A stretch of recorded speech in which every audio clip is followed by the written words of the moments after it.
Hello, fellow menstruators and trusted allies.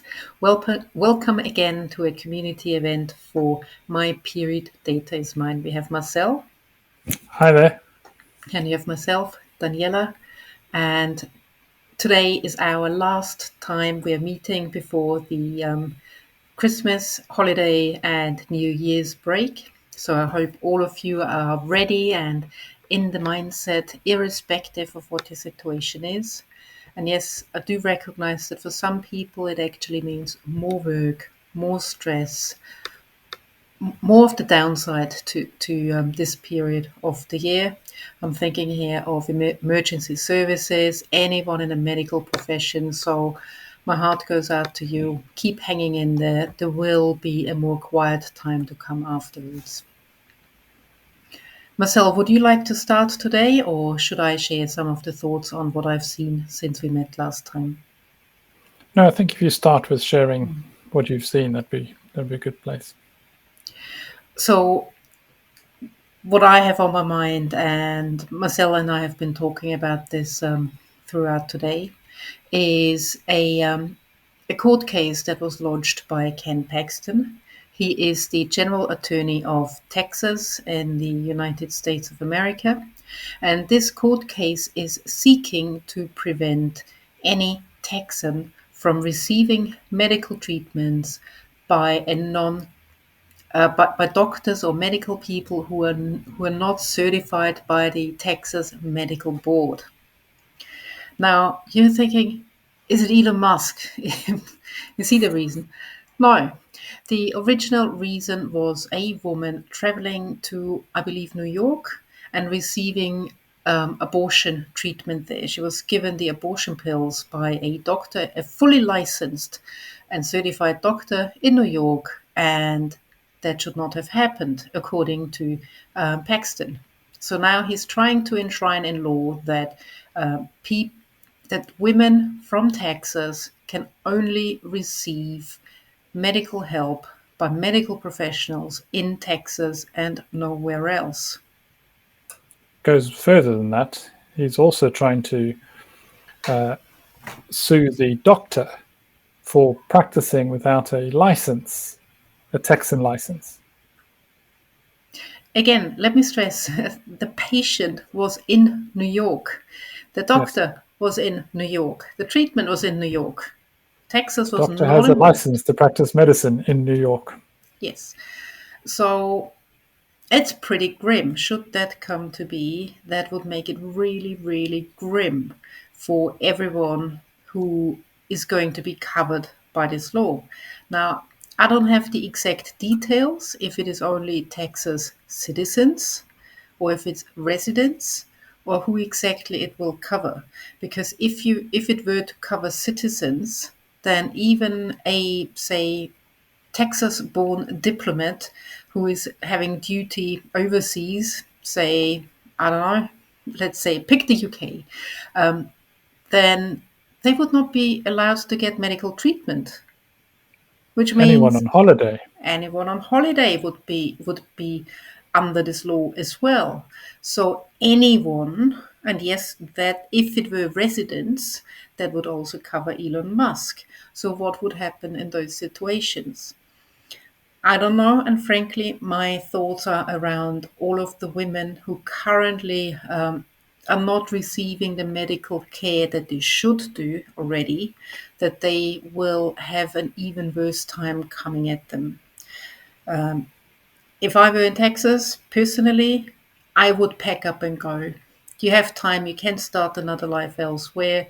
I am a bit radical in my views, I understand, but you can. It is possible to up and leave, take your children and go, because at least you will live to see another day. Whereas if you remain in Texas and, heaven forbid, you fall pregnant, well, not even falling pregnant, what happens if you have normal standard issues with your reproductive health? It does not necessarily limit itself to abortions. What if you have a miscarriage that doesn't completely terminate? What happens if you want a baby but you can't have one and you go through IVF round after round, but you just can't conceive at some point? We've heard of that this is an issue already as well. What happens if you have any kind of fibroid? Those are benign tumors that are more common than most people would think. All of those issues, they are going to be a real problem. They may actually cost you your life. And if you're not dead, because dying, in my opinion, is not the worst option. What if you get fixed up by the medical system in such a way that you survive, but you're in pain for the rest of your life? Or you can't live your life anymore the way you do it now. You're not fully healthy. Yes, you're not dead, but you're not quite healthy either. I've seen people like that, and it's not a good state to be in. So my suggestion is, unless if you don't want to leave, again, my first route would be leave. My second route would be go in touch with your senators, with your governor, with your mayors, with your political representatives, and make sure they understand where you are, what your opinion is. My opinion is every single person should get the best healthcare possible, because everyone deserves it. So we have to ask for it, we have to demand it, we have to say, this is what I need, and therefore I demand it. And again, in Texas, go in and get in touch with your political representatives, demand it, ask for it. Failing that, the next best option on place 3 is simply don't have sex. Make it so that there's no chance you can get pregnant. Just either abstain, use more than the usual amount of contraception that you have. Use the contraceptive pill if you like. Use condoms. Use both of them. None of it is 100% infallible. Just make sure whatever happens for the next 4 years minimum, you're going to be safe. And if that means you have to postpone having children by a few years, then please do it. I would rather you survive and see a better day and have a better world to bring your children into, then you may fall pregnant and you may end up dead. That's my opinion. I feel very strongly about this. I hope it comes through. I think it does. I just want to hand over to myself before I go on into a longer rant that I won't recover from. No, I think you raise the healthcare problems that the US has in general compared to the rest of the world. People and health insurance scams that have been resulted in the assassination of a chief executive officer of one of the health insurance companies. So healthcare in the US is a bigger problem, and calling your senator and your representatives and things like that to demand better healthcare is going to be important anyway, regardless of whether it's reproductive health or not. So I think it's a bigger issue that you're touching on there as well, which I think we should step away from and Yes. focus on period trackers. Yes. Thanks for getting us back on track to period trackers. Again, period trackers are very important to stay on top of your healthcare. When I was in my early mid-20s, I didn't know really why and what. Nobody explained it to me, and I didn't. And guess what? Fast forward a couple of decades, and it is incredibly important to have the data with you when you go and speak to your doctor. Without going into too much detail, there have been many a time when I had to show the data that I've collected over sometimes a few months, sometimes a couple of years, and just show them what my observations are and then look at it together. Because unless I do that, I'm laughed off as, yeah, you're just hysterical or something. That can't be. But tracking it, having a record of it that is not made up on the spur of the moment, that is important. So tracking your cycle, your period for health issues further down the line is really important. Send me a direct message if you want details, but I now wholeheartedly agree that sometimes data is the only way to convince people that you need help. for a number of reasons. And given that women have been left out of medical research in the past, I have seen it change now. It is starting to happen. But in the past, women were just not considered because hormones, they are just really, you can't rely on them. But everyone has hormones, first of all, every single person, and that includes every single man. It doesn't matter who you are, you've got hormones. And tracking them just helps you make your point when something is not going right. And I just want to tag on for that. Those are, yeah, man, hormones. No, it's not really the case. Well, think about it that way. Insulin is a hormone. Insulin is one of the most important hormones that the body has. Cortisol, that you may have heard of a lot, again, is one of the most important hormones that there is. Technically, vitamin D that we get from the sun, or that the skin converts when being out in the sun, technically, it's a hormone. They lump it in with Let's, vitamin. Sorry? let's not forget testosterone. Testosterone, yes, both men and women have testosterone. It is very much needed. Estrogen as well on that note. It turns out, and something I've only learned recently, it turns out that without estrogen, the body can't rebuild bones as well as it does. So if men don't have enough estrogen, well, guess what? They will have similar issues to women after the menopause when osteoporosis starts creeping in. So hormones, there isn't such a thing as one gender has one and the other one has the other. That just is not a reality. Reality is we all have them, we're all influenced by them, and it pays to keep an eye on it. And yes, it may be more important for people assigned female at birth, but for everyone out there, hormones are important. Tracking them is important. Period trackers I have found to be invaluable, more aging wise than when I was in my early years. I understand that, but it is important. And also, if you want to fall pregnant and have or have the wish to have children, again, it is important to know when are you more fertile, when is it more likely to result in a baby when you have sex, or when are days when it's just good to have sex without any other thoughts behind it. And that's that. That's why it's important to do it. And that's why it's important to keep the data safe and protected. So we are still working on our period tracker, where we will have your data will be on your phone. It will be encrypted before you use the app for the first time. You put in a passcode, and your passcode will be the encryption key for the database. So nobody else can ever break in because nobody has your passcode.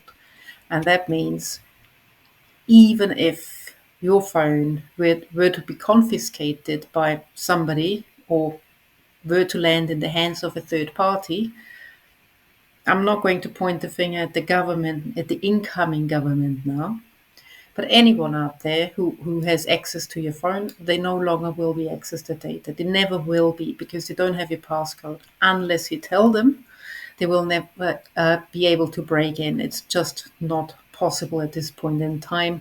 And currently, there is no way to break the encryption.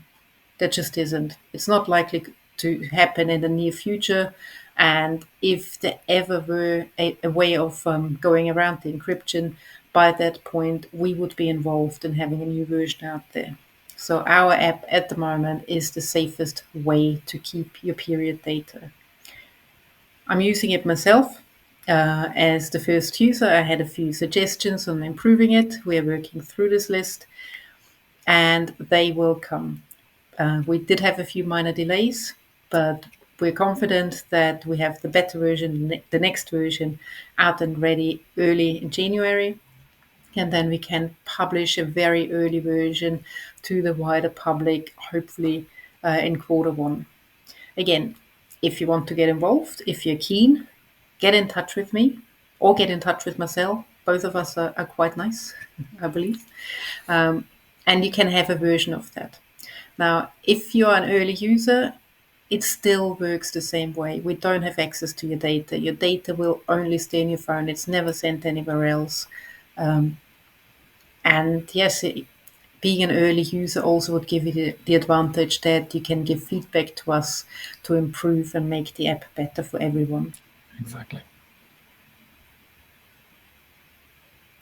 Am I missing something? Am I a bit in a monologue at the moment? No, and I'm sorry I don't have anything to add this month. Been very distracted with other things going in my life. But yeah, with Christmas and New Year coming, we're not expecting much progress over the next week and a half.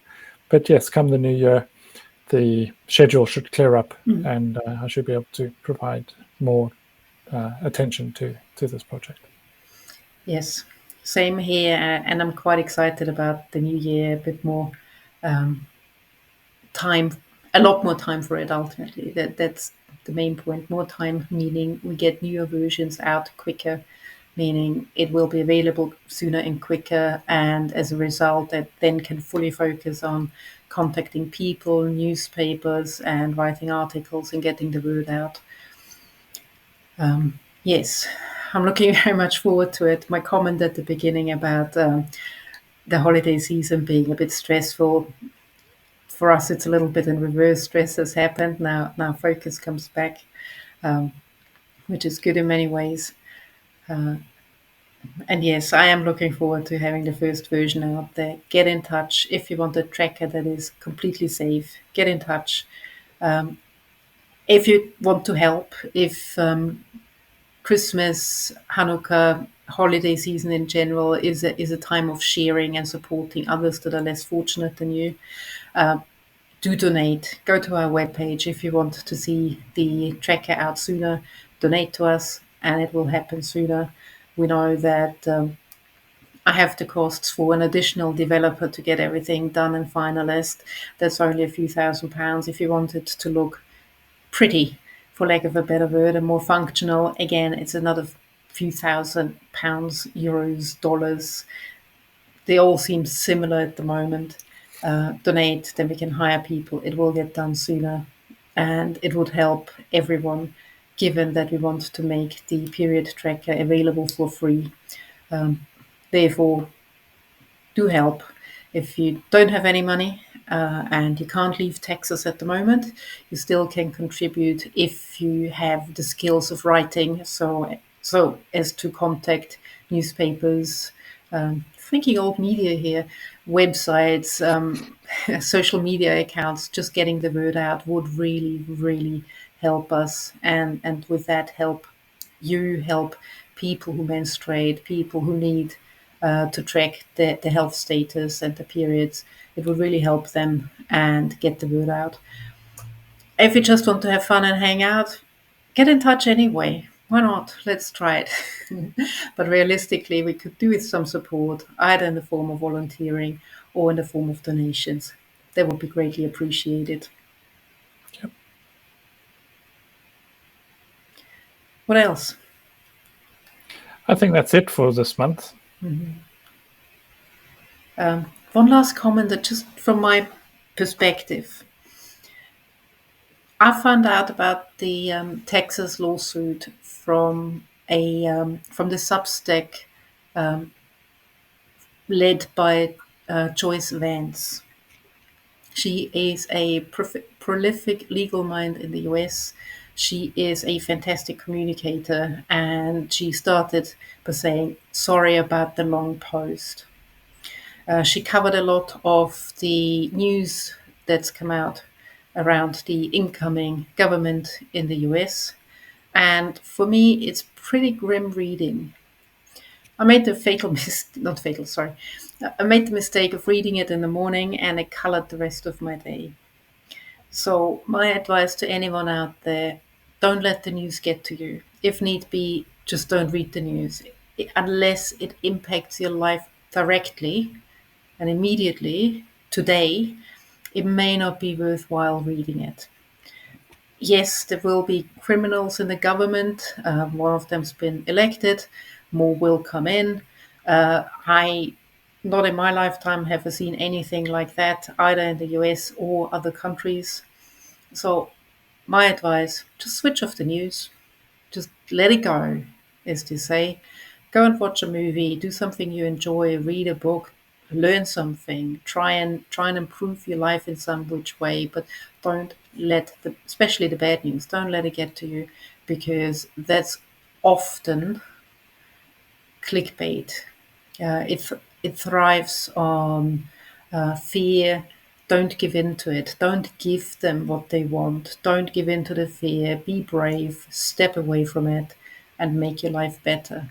That is what I wish for everyone out there for the next few weeks over the holiday season. That you find it in you to just step away from things you may not be able to change, and do something positive that does make your life better. And that makes me go back to help us make this product, get it out there. That goes back to calling your senator, your governor, your mayor, and letting them know how you feel about upcoming laws and how you want the country to be run.